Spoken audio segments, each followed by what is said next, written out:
Alors une des questions fondamentales pour toute l'humanité, c'est de savoir si on peut être heureux. Au fond, tout le monde essaye d'être heureux. Simplement, on peut se poser la question, est-ce que c'est possible?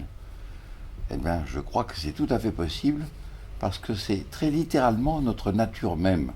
C'est comme si on demandait à un poisson, est-ce que c'est possible de se sentir bien dans l'eau?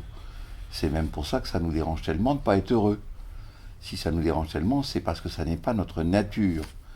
Alors, ça veut dire que ça a beau être nature, il faut savoir s'en servir. Je ne sais pas si vous le savez, mais les aigles passent pour être des grands oiseaux qui volent très bien. Et ils ont en général la mauvaise habitude, pour les aiglons, de faire leur nid très en haut, tout à fait en haut des arbres immenses ou des montagnes. On appelle ça un nid d'aigle. Et alors les aiglons, ça a beau être leur nature, ils veulent pas du tout y aller quand ils voient le vide qu'il y a là. Ça a beau être leur nature, ça a beau tout ce qu'on veut, ils veulent pas y aller. Donc leur mère est forcée de les prendre et de les jeter dans le vide pour qu'ils y aillent. Ça veut dire que ça a beau être notre nature, il faut quand même apprendre.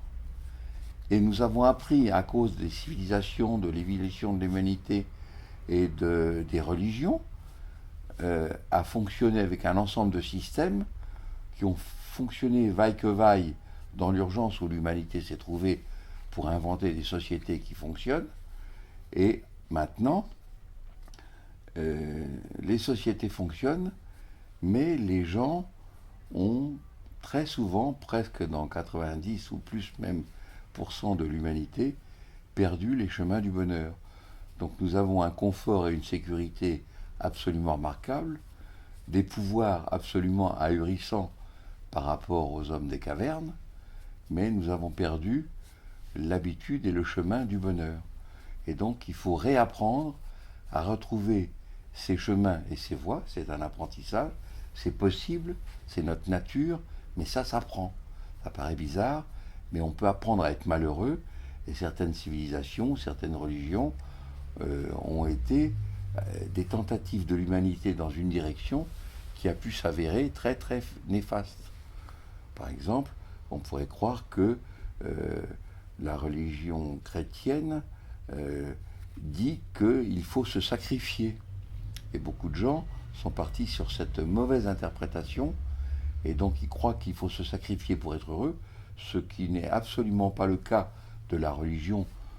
Tous les théologiens de la religion chrétienne et tous les prêtres le savent, mais il y a eu des écueils qui sont partis comme ça, et donc ensuite ils essayent sincèrement dans cette voie-là, et ça ne marche pas. Voilà. Donc il faut redécouvrir les voies affectives d'apprentissage du bonheur, et si nous ne l'avons pas trouvé spontanément, il va falloir le chercher avec des professionnels qui sont comme des entraîneurs pour retrouver ces chemins et ces voies qui font que nous revenons à notre nature sans cesser d'être des êtres humains.